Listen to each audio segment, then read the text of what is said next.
This episode of Jim's Reinvention Revolution podcast is brought to you by MG Schlachter, a built environment and architectural consulting firm with an in-house production team. Delivering support services in the retail, hospitality, and residential sectors for leading brands worldwide, MG Schlachter is reinventing, something near and dear to my heart, of course, architectural support services. So look, let's say you're a worldwide fashion retailer and your new business plan calls for opening 450 new stores around the world this year. Or say you're an architecture firm and in order to grow, you need to staff up quickly to produce detailed drawing packages for your new winning project. Or dig this. Let's say you're a national hospitality brand who's putting together a new line of boutique hotels and you've got to produce a massive amount of graphics, such as custom artwork, posters, or slide decks, both in digital and print. MG Schlachter serves architecture and interior design firms, retailers, construction companies, graphic designers, and brand managers. And with the way they're reinventing architectural support services, they offer production and strategic consulting. Their in-house production team understands the importance of accuracy and precision and can demonstrate the utmost care throughout the drawing and delivery process. And on the consulting side, their team consists of architects and international design consultants with many years of experience in design and construction. Suffice it to say that whatever built environment or architectural project you're working on, MG Schlachter can step in and help accelerate your growth. So, if you're looking for a built environment and architectural services firm with an in-house production team to help you reinvent your next project, check out MG Schlachter. Find them on the web at mgschlachter.com. That's mgschlachter.com, mgschlachter.com. Hey people, spring is here, it's the start of baseball season, and there's nobody who's a bigger fan of Major League Baseball than Scott Carson, who's this week's guest. And in this episode, we talk about how he was able to reinvent his business by going on tour to each Major League Baseball park, to all the Major League cities. I think it's a great story. He's got a cool take on how he developed his business going from regional or local in Austin, Texas to national, and how he's been able to become an expert in the closing notes business. Yeah, the note closing business or the closing notes business. You know what? I'm not exactly sure how to say it, but in this episode, you learn what that is, and I learned a ton about it. And I'm interested in real estate investing and, you know, some smaller things you could do on the side as you're trying to reinvent yourself in terms of side hustles and such. And Scott is a great resource for all of these things. And he's got a great sense of humor, so we had a lot of fun during this episode, as you'll hear. Okay, revolutionaries. So look, you know, I'm back from Cuba. If you remember, I mentioned I was going to the Guarapachanga Music Festival in Pinar del Rio, Cuba, which is, I don't know, maybe an hour and a half, 2 hours from Havana, Cuba. It's my first time in Cuba, and I just feel compelled to just give you a little review or just mention a couple things about the experience. You know, travel is a great way to, you know, reinvent yourself, give you a different perspective, and dropping into Cuba was amazing to me. It's an incredible place. If you've never been, if you get a chance to go, I highly recommend it. And if you get a chance to go to the Guarapachanga Music Festival, which happens around Easter every year, April, late in April. This was the last week in April this year, and it was really a revelation to me. So I'm a musician, so I love music anyways. But I went with my friend Jackie and a crew from Northeast Ohio here, and we did like 6 days of the festival I think was 4 days, but we did a couple days in Havana. It was all music focused, and it was just like a perfect getaway for me, and really deep experience hearing the music down there, seeing the people, seeing how integrated the music and their love for their Cuban music is integrated into their culture. It's really like a moving experience, and it's just like, wow, this is, especially as a musician, was like, whew, it's pretty heavy stuff here. It was really, really touching. I'm still processing the whole thing, but I just wanted to say, look, if you get a chance to head to Cuba, get down there. The people are amazing. They're really warm, really friendly, and it's a great, different experience from the U.S., you know, meaning you kind of escape sort of the commercial world for a minute and get back to the world of just sort of humanity and relating to people. And had a chance to go to a tobacco plantation and have Cuba Libres after the tour in the morning. So it was a lot of fun. Cuban rum is very good, by the way. And of course, it's baseball season. It's the kickoff of baseball season, and they love baseball in Cuba. What a great time. If you get a chance to get to Cuba, it is a must. And also a must is this week's episode with Scott Carson. It's a must listen, so let's get right to it. Here you go.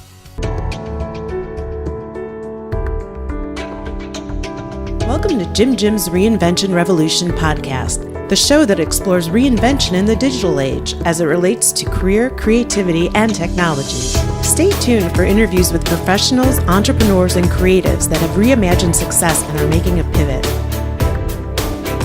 If you'd like to listen to the entire back catalog, visit jimreinventionrevolution.com for instant access. And now, here's your host, Jim. Okay, here we go. Hey everybody, hey, this is Jim, and welcome to episode 51 of Jim's Reinvention Revolution podcast.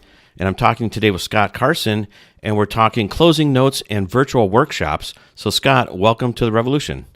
Hey man, thanks for having me. I like to call it getting a view from the cheap seats. Interview for the cheap seats, okay. And what does that mean, the cheap seats? Well, I think of, I love baseball. It's baseball season here, and a lot of my... That's right, it's just kicking off.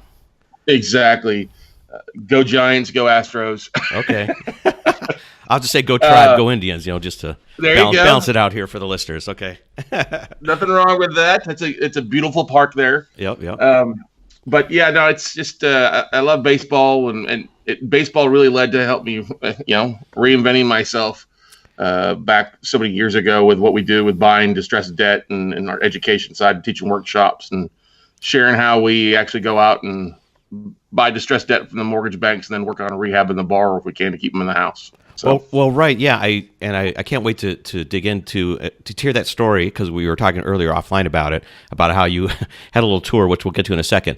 But in terms of what you actually do, okay, in terms of closing notes, I've heard this term before, but it's not something that's in my regular parlance of what I do. I'm not a big real estate guy, and I think even some people that are in real estate, they're not in the sort of the note or closing notes part or buying distressed debt part of it. They're doing rehabs or something, or rental units.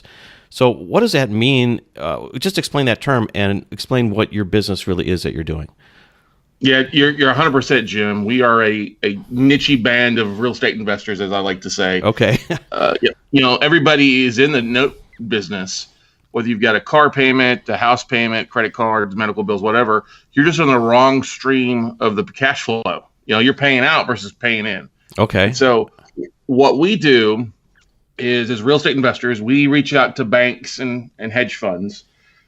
And what we do is we buy portfolios or individual mortgages where the borrower has not been paying for a period of time, usually 6 to 12 months or greater, where the borrower on the property or borrower the mortgage hasn't been paying, and we buy that debt at a substantial discount because the bank wants to get it off their books. I see. Well, when we buy that debt, we now then become the bank. We have the same rights that the bank does with the ability to modify the loan or to work with a homeowner, adjust it, or if we have to foreclose and take the property back.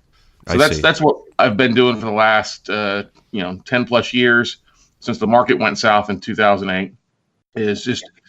Is buying, portfolios from different banks. And then my biggest goal isn't to take the property back if we can. I mean, there's a variety of different exit strategies with it to make money as a real estate investor. But the best way I like to look at it is when we are looking at a mortgage to buy, our goal isn't to really kind of rehab the property.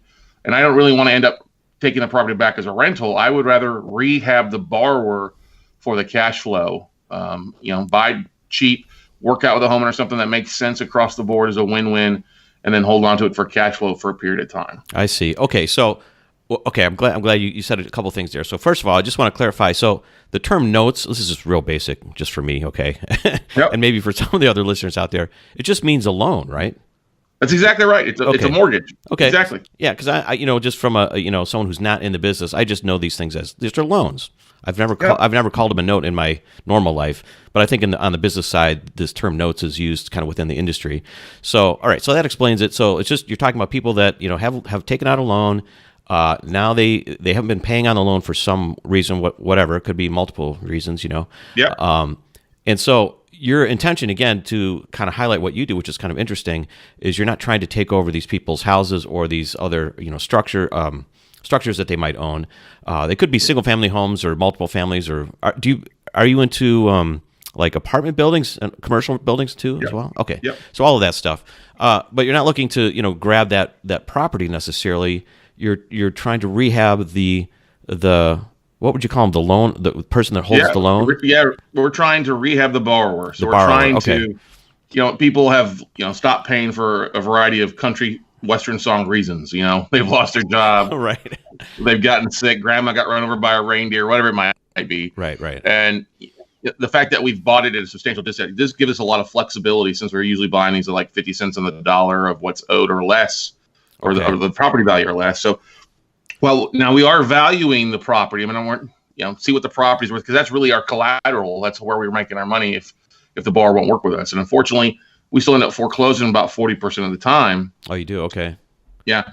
But 60% of the time, though, we're able to get some sort of workout with them, get them back on the right track to home ownership without being underwater. I mean, I see. When I first started kind of doing this, and we hit the peak of it, basically in 2010, there was 15 million homeowners underwater. A lot of people were in bad places. Right.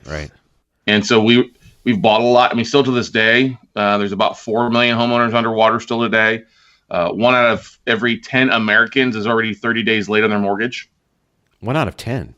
Yeah, 1 out of 10, man. That seems high to me, but wow. Geez. It is kind of high. I mean, they report about a 3 to 4% default rate right now, but a lot of banks won't report it till it really starts to hit the 90-day mark with things.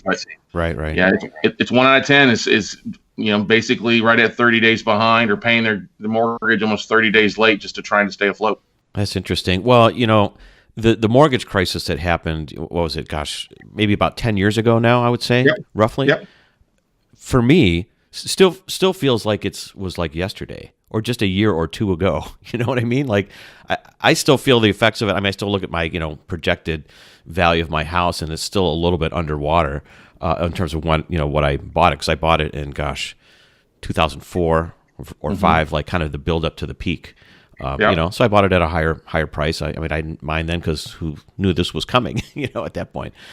But yeah, you must have seen like a real peak and valley in terms of deals that were available to you, or how does it look? I guess what I was really wondering about is how do you negotiate when you're buying this bad debt? How do you negotiate with the bank and put a price on what you're going to pay the bank for it?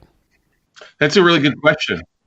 Yeah, so we negotiate the price based on a couple things. One, what state it's in. Like I have bought a lot in the Buckeye State, in your home state there. Okay. I've bought a lot. I actually consider Ohio and like Michigan the land of milk and honey right now. That's what everybody is telling me. I swear to God. Like Yeah. I've talked to a few other real estate investors, and they love Ohio. They love Ohio, Michigan, like these areas, maybe because of the, especially for distressed debt, I guess, because of the job situation or whatever it might be. But also, I think you could get a number of properties relatively cheaply if you're trying to get into the business. It's not a bunch of higher end, multi-million-dollar homes. Yeah, if you look at like let's say $250,000, $250,000 won't maybe even buy you like a dump in California. And that's not saying everywhere, but you get what I'm trying to get at. Absolutely. Whereas in Ohio, I might be able to pick up 10 or 15 notes on homes and basically be able to buy like a block for the most part for like $250,000. Right. So what we look at is we do look at the value of the property as is. What is it exactly is. We try to find them where they're occupied so we don't have to do as much work. But then we look at the foreclosure timeframes. Like Ohio's about 9 months to foreclose. So we pay cheaper for that versus like Texas, where it's really fast to foreclose. I mean, we can foreclose in like 30 days here. Oh, really? Is there actually state laws that governs that or something? Yep, exactly. I mean, New York, New Jersey could take you 2 to 3 years to foreclose. Oh, wow. So I definitely recommend buying there. But yeah, there's Georgia's like 30 days, Missouri's 90 days. Every state's a little bit different when it comes to the foreclosure time frame. So that goes into consideration. If the existing bank or institution has already started the foreclosure process, are they close to the end or are they just starting? That also affects it. I see. Days on market, if we did take the property back, how much, what's the interest rate look like? What's their existing payment compared to market rent rates? Are we going to have to try to drop the payment down to match rent? Or if rent is higher, then we've got to negotiate really more with the bars. Listen, if you were to move out of your house and try to rent a place, it's $1,500 a month. Well, your existing mortgage payment's $900. Why don't we keep you in the house, save your money, keep you from uprooting your kids? Right. Bring it. If you're gonna move somewhere, you're going to put up a first and last month's deposit at least usually, or utilities. So why don't we take that $2,000 or $3,000 and put towards starting over again with us, and then going from there. Right. I see. Okay. Interesting. So now when you, okay, that's great. So great insight into how these things get priced and what are all the, I guess, nuances of figuring that out in terms of different markets and such. Yeah. Mm-hmm. I never would have thought about that. So as I learn more about this, it just makes you think about the I guess the social work or the social psychology part of, okay, now you're buying this distressed debt. Obviously, whoever's the borrower is not in the best state of being in their situation. How does that side of it work? Or is this just kind of a numbers game and you buy these properties and it's sort of like some kind of automated process? Or do you have to actually really get in and counsel these people and talk to them? And do you have like a staff of counselors you work with or something? That's a really good question, Jim. We don't have a staff of counselors. And what we do, it is kind of a bit of a psychology game, and we look at, what kind of shape the property is when we're doing the due diligence. We're able to see the notes from the servicing company who's collecting the payments or been trying to collect. Right. So we can see kind of what the conversation is going on. We can see if the borrowers try to do a modification before with the previous lender, or if they've listed the property for short sale. Oh, I see. Okay. We can see if they've tried to make payments over the last 12 months. So that, we go into a lot of that, and then we look at, what kind of car they're driving. If we can see that there, we can see if there's any toys, kids on the, any from the front of the yard, or if the house is in good condition. If somebody's got some emotional equity, that's a good thing for us, because we don't want to evict and kick them out unless we really have to. Right. We'd rather keep them in the property. So yeah, I'll give you an example. Everybody that's usually bought their first house, they got a mortgage from a bank or a mortgage broker. Then maybe a month or two later, they got a letter saying that their mortgage has been sold to somebody. They got to make their payments to somebody else. Mm-hmm. We deal with the same thing. I see. But the biggest thing is, if somebody's not paying their mortgage, the most difficult thing in our job is trying to make right party contact with the borrower, trying to make sure I said, hey, thank you for not paying ABC Bank, but now you have to pay me something with, Scott Carson Bank. No pay, no stay. All right. Right. I see. Right. But the fact is, since we have bought this at a discount, it really allows us to negotiate. Listen, so what happened? What caused this? Okay, so Are you working now? Did you got laid off? So you're working on. Can you start making your existing payment? Great. If you can do that, let's go there. Can you bring a little bit extra to the table? A couple grand. Skin in the game for us to kind of modify this or adjust this, or can you bring a couple hundred extra a month to the table to get caught back up? We've got so many different ways to adjust this. If somebody pays on time for 6 to 12 months and they may owe, say, 120 and their house is worth 100, well, heck, at the end of 12 months, I'll forgive that 20 grand in debt. I'll drop their mortgage balance down to 100 grand so they're not underwater anymore. I see. Okay. If they got a 9% interest rate and they pay on time for 12 months, I'll drop it down like a 7 at the end of 12 months. I got you. So it really opens up a negotiation with them, I guess. Is that the way to think about it? It sure does. Me and my staff are not the ones calling the banks. There's a servicing company that we use out of New Jersey. It's actually kind of a requirement in this industry that you need to, if you're going to be collecting debt, you either need to be licensed in that state as a debt collector or have a servicing company that's collecting on your behalf. Oh, I see. Okay. And that way there's filters between us and the borrowers. Our attorneys are handling the foreclosure process. We have to take it that way. But our servicing company is usually the people talking to the borrowers, and then they report back to me and say, hey, I'll give you an example. Borrower responded finally to a letter after 6 months. He's making a $1,700 payment yesterday, like 4 months of payments, and then he's going to pay $200 extra a week on top of his monthly mortgage payment for the next 6 months to get caught back up. I'm like, okay, great. That's fine. We'll keep you in your house. No problem. You just got to make those payments on time to work with it. Right. I see. Interesting. So is I guess I'm just trying to think, like, when if I was the borrower and I get this new letter in the mail, what's the typical reaction of some of the borrowers? Do they get nervous? Are they like, oh my God, whatever, or are they excited that, like, phew, it's gone to this other channel and now I can renegotiate? It's totally a mixture of emotions. It's a sea of emotions, I say. Some people are excited because maybe their previous lender or previous servicing company wasn't the best at communication, And some people try to lie. They'll tell wild stories. Oh, I'm sure. I mean, your back's up against the wall. You're like, I got to figure this out. Right? Well, and that's the thing is like when we send our letter out, it's not to be abrasive. Like, listen, hey, yeah, you haven't paid or you're behind. You got to give us a phone call. Just give us a phone call to talk to us. If somebody can't afford a house, we'll even pay cash for them to walk away. Mm-hmm. I've paid apartment deposits. I've paid somebody $10,000 to walk away from a house before because they couldn't afford it. Right. Or we allow them to bring in somebody to take over payments, or we let them listen for a short sale, or, there's a variety of different options for people. They just need to pick up the phone and give us a phone call. That's what it comes down to. I gotcha. Okay. Interesting. Well, okay. So as I'm thinking about this, obviously you're very skilled at this business. You're experienced at it. You figured it out.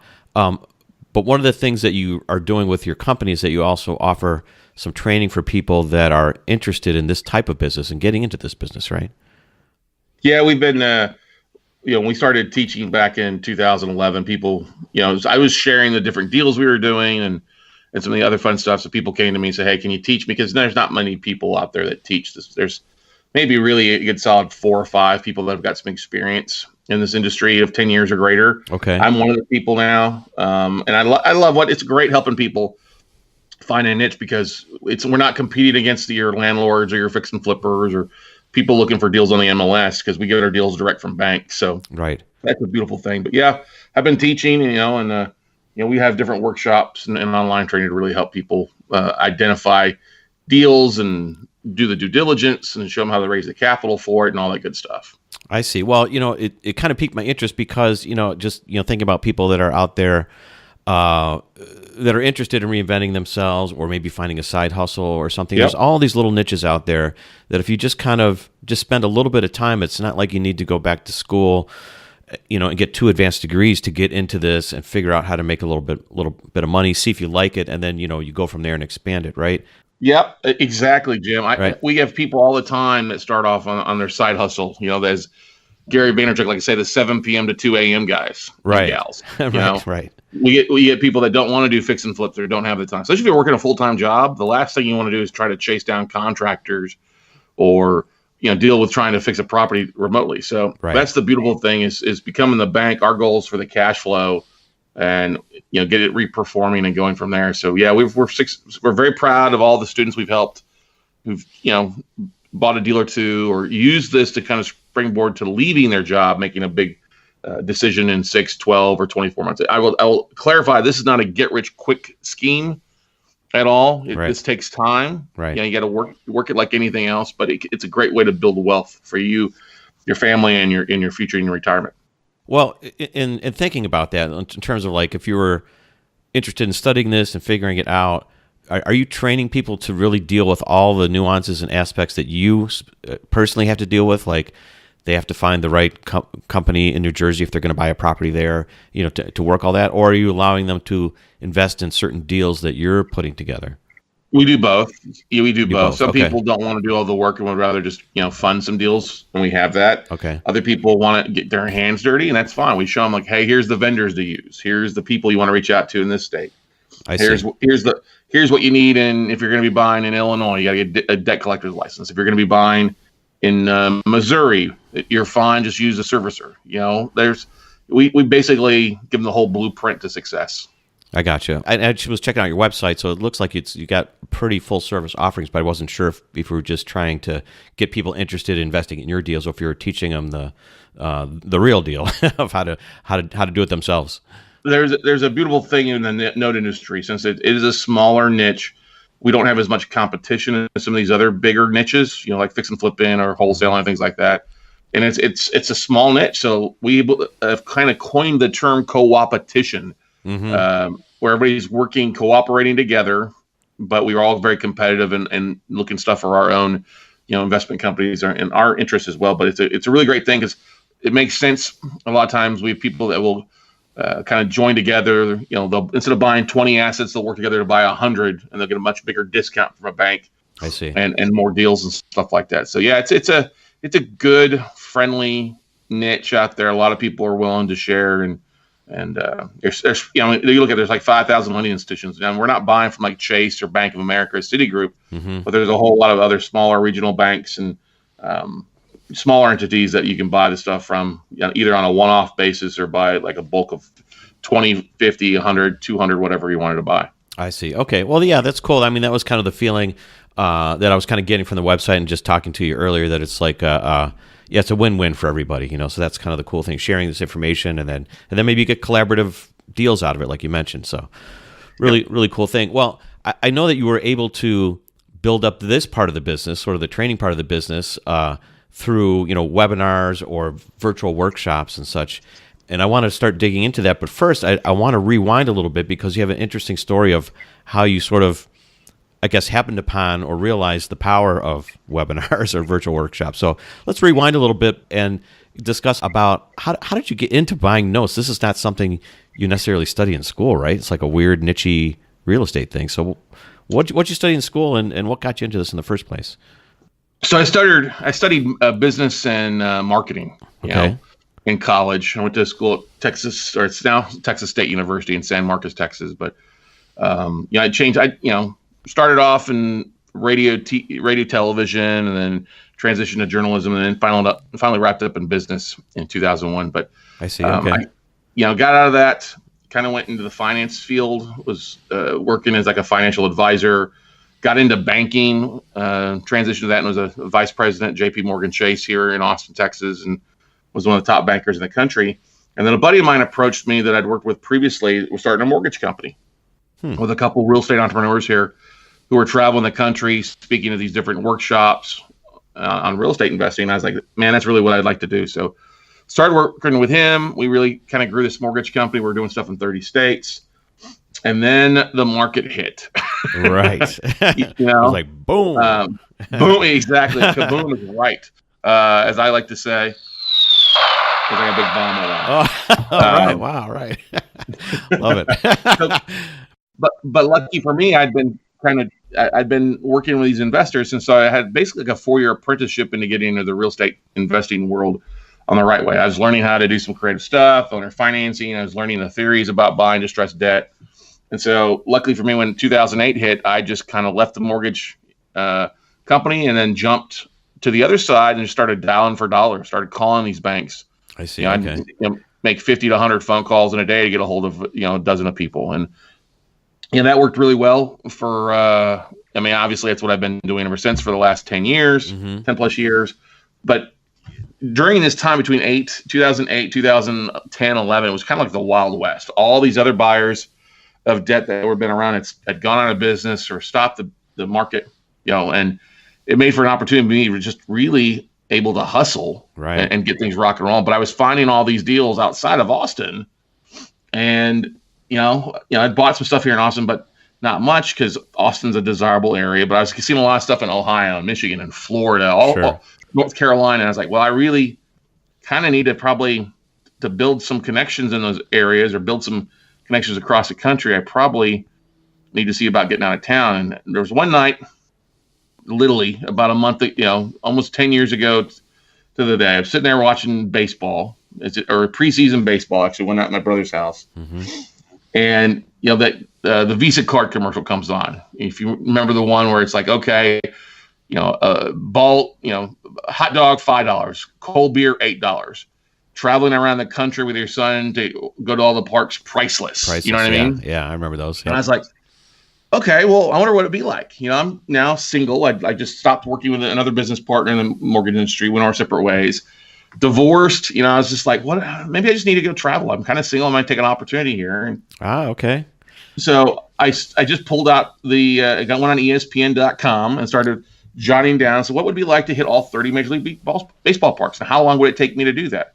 So that's what I did. I just jumped on, started looking at schedules, and said, okay, I kind of mapped out this schedule to hit all 30 ballparks over 27 weeks. Okay. I said, I could do what I do from the road. All I need is internet and a cell phone, and it gave me an opportunity to go meet with some bankers and some stuff like that at these different banks across the country. Right. And so I just kind of put this idea out there. I didn't really go buy a ticket or anything. I just kind of made this out here as an idea. It was a crazy notion in your head, and you're like, yeah, let's try it. Yeah, exactly. It's wild. And the thing was so funny is I put this out there, and within 4 or 5 weeks, I started having real estate investment clubs call me networking meetup start calling me and say, hey, Scott, we saw an article or saw a blog post or saw one of your videos on what you're doing about the note space. We'd love to have you come speak to our group. I see. And I'm like, when do you want me to come speak? And the date that they gave me fell right in line. All of them fell right in line when I would roughly be in that area for this baseball trip. The baseball trip. Wow. So, and so I call that divine intervention. I mean, the hair on my neck is still standing up right now just from thinking about it. How crazy wow. You're like, wow, this is like happenstance, serendipity. Yeah, right. Exactly. It was so serendipitous. Yeah. And I said, okay, that's God telling me something. Mm-hmm. And so over the next couple of weeks, I sold everything. I mean, oh, really? Wow. Okay. I went all in. I mean, the house I was living in was a rehab that we were wrapping up.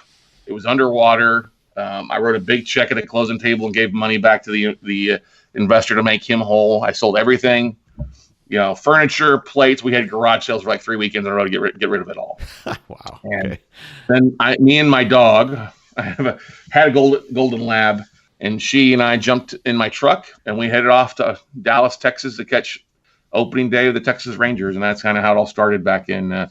And what was so great though, is we were traveling, what we thought would be 30 weeks turned into 3 years of basically nonstop travel, going and meeting with bankers and asset managers at banks as we were traveling, or, going from sea to shining sea at different investment clubs. I got asked to speak at all these different conferences because of what we were doing. Wow. And it really revolutionized my business from being just this, kind of small guy doing this, carving out a space for myself. Right. To now that people, it was so funny. I would go like from 4 or 5 investment clubs in a row, and people come to me, hey, you're that note guy, aren't you? I see your videos. I see that you're a big baseball fan from what you're sharing just on YouTube and stuff like that. And it really, really revolutionized what we're doing. Wow, that's interesting. So let me ask you real quick here. So as you got started, you were already starting to share stuff on YouTube or Facebook. What were you sharing videos on, or how did people start to get to know you? No, that's a really good question, because what was funny is I was using video already when I was out, either taking video of like our clients, we're happy, either. Oh, really? Okay. Mortgage, taking testimonial videos. Say, hey, Scott's great to work with. Or when I was flipping properties, we would do videos of walking around it and things like that. And so that just led to it. And then there wasn't a lot of videos at that time about buying notes. Well, that's what I was going to ask you, because you were really early on in, I mean, what year is this? 2011-ish or so? 12? Yeah. Where it's still kind of, people were not quite, I don't think, understanding the power of YouTube back then, even, or video. I mean, people thought, oh yeah, people are on there doing stuff, but I think it was still fairly early to kind of really absorb and think about, yeah, could be real game changing. It totally was. People were, exactly. I would share videos of me calling bank asset managers getting hung up on. Wow, that's great. I would just put my little camera down and dial for dollars and show people how to do what I did. I mean, if I could do it, anybody could do it, is the way I looked at it. Right. And, a lot of people really appreciate that I'm just myself for the most part. Right. When I'm doing videos or talking or webinars or on our podcast. And, that's why I say, hey, if this crazy kid can do it, anybody out there can do it. Okay, so you get this crazy idea. You're like, I'm just going to go travel for the summer and go to these baseball stadiums. But it turns into this 3-year journey, I guess, really a journey from around the country, taking you from, just regional or local to obviously national, probably international now. People are just knowing who you are. So at the end of 3 years, did you come off the road, or what happened? Good question. What was your next thought process? Now you obviously got developed this energy. People know who you are. Your business is growing, but I was teaching. I started coaching people and spending like 30, 35 weeks on the road. And after a while, I mean, don't get me wrong, it was fun. Mm-hmm. I like to make the joke that my trip was sponsored by Ribeyes and Crown Royal. Wow. Okay. And I was like, right. I mean, because I just have fun. I would always go to these games or sporting events or concerts, and I was just like, man, this is great, but I'm just tired. I'm just worn out. Right. And my health was starting to suffer. Sure. And so I came back to Austin, and I was like, well, I was in San Antonio for a little while dating a girl, and that didn't, that lasted a couple months, and I said, well, let me go back to Austin. Austin's home, where I felt the most refreshed at, and so that's what I did. I came back to Austin, moved back here, and it was just, but I got tired of. I was still traveling quite a bit. and putting on workshops and different things at the hotels. And I was like, I just can't do this anymore. This isn't as much fun as it used to be. And then that's where we came up with the idea of doing these online virtual workshops. I was already doing a lot of webinars almost every Monday night and teaching people that way. And we had the idea of putting on this big event in Houston that bombed. I mean, we're going to put on this big workshop in Houston, Texas.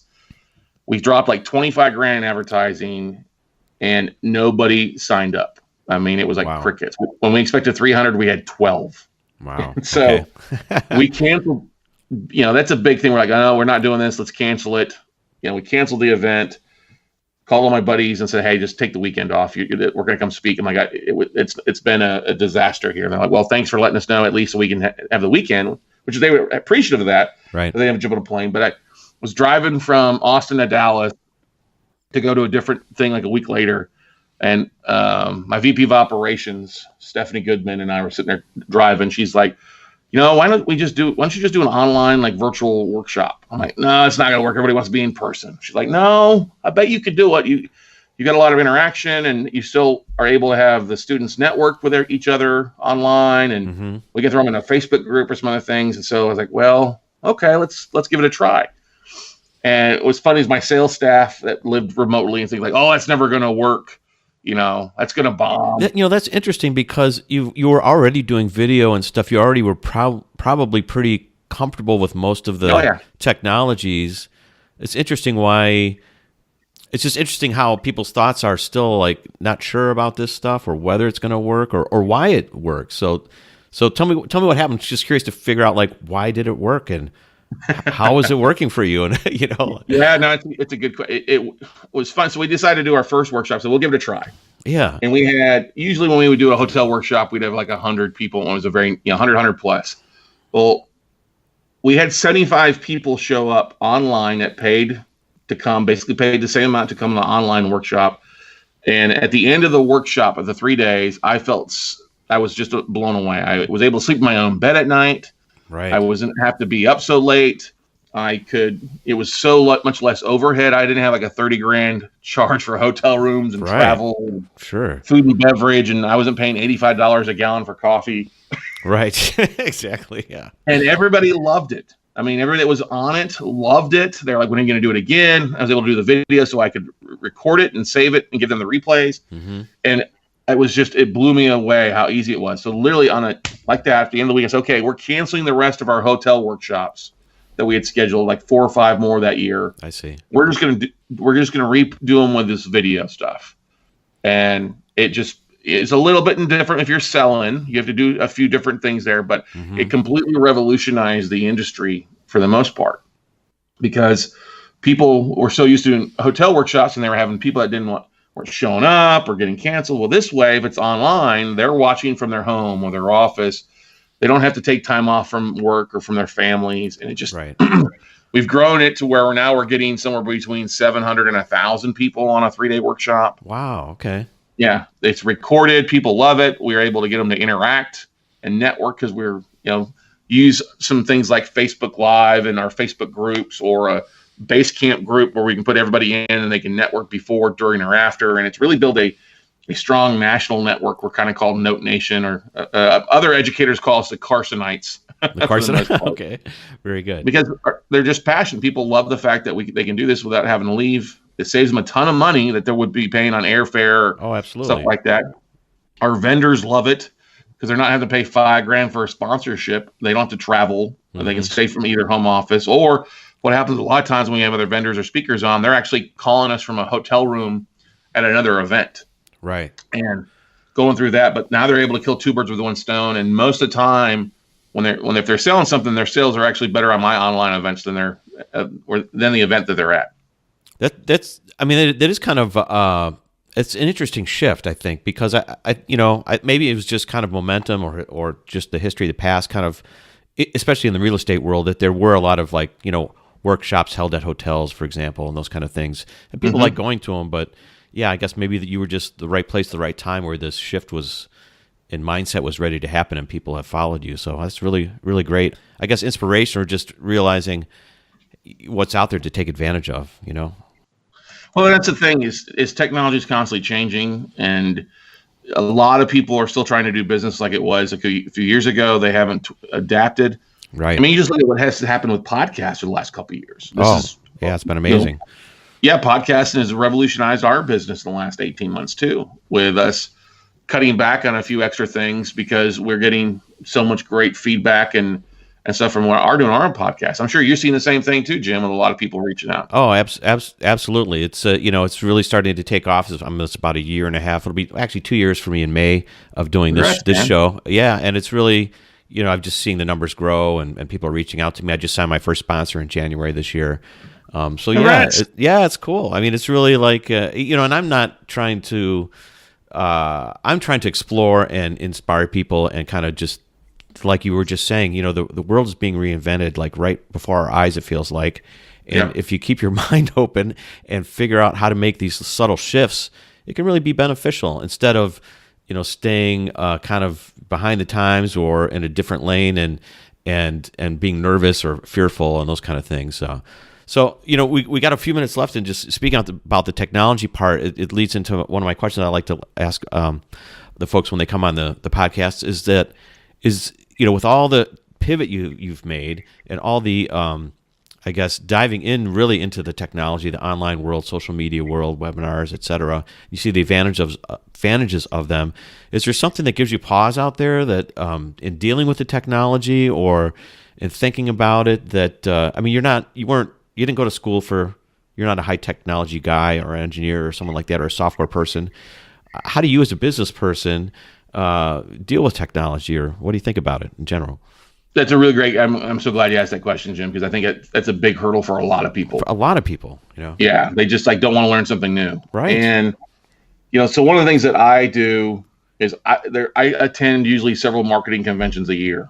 Okay. And I go to these events with the idea of walking away with 1, 2, or 3 really good nuggets that are going to apply to my business.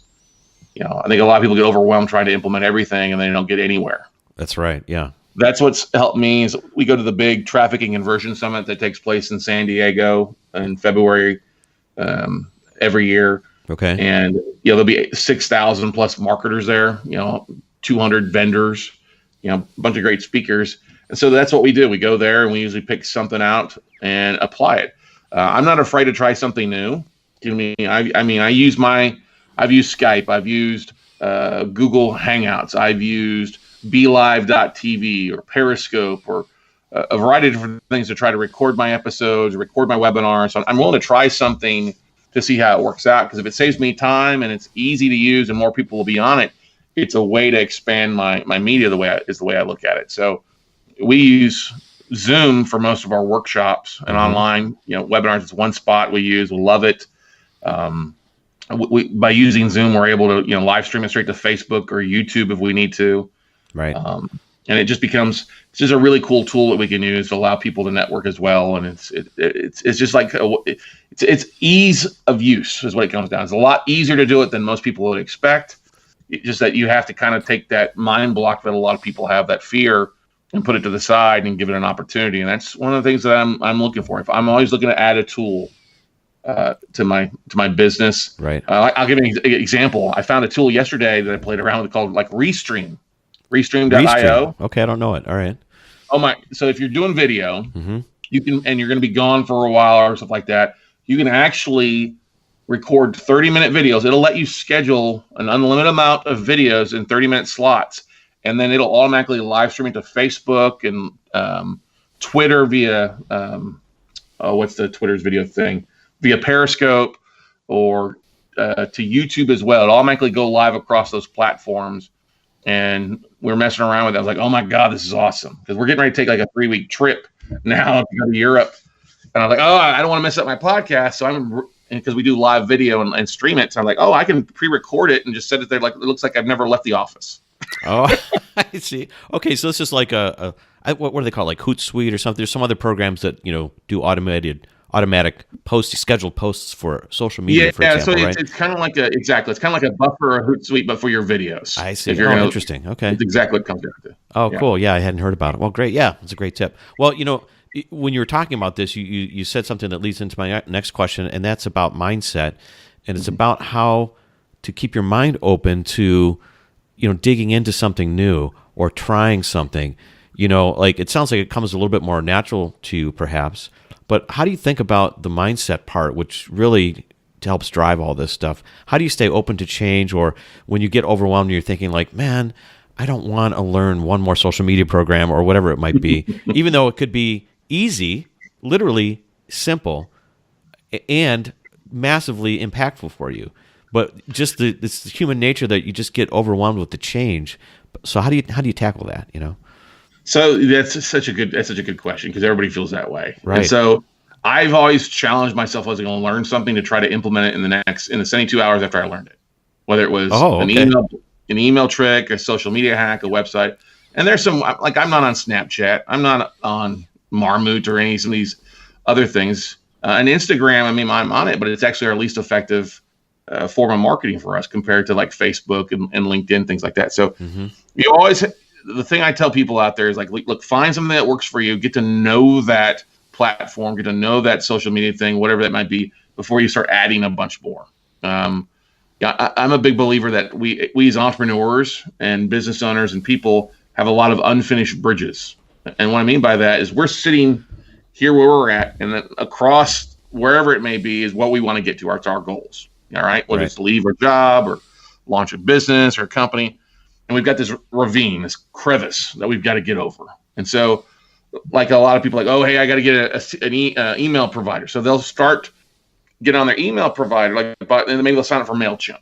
Right. And they'll sign up for it, but they'll never upload their lists, or they won't create a template or anything like this. So they get started on it, but they never finish it. And then they go switch to something else. They go over to their LinkedIn profile and start creating their LinkedIn profile, but they don't get like halfway done before they get sidetracked. So the best thing that I could tell people out there to do is, if you find yourself chasing your tail or chasing a bunch of squirrels or shiny objects, just pull out a gun.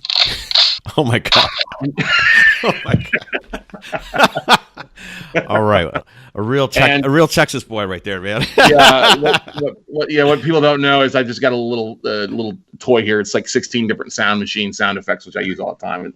It's pretty hilarious. But yeah, cool. You have to avoid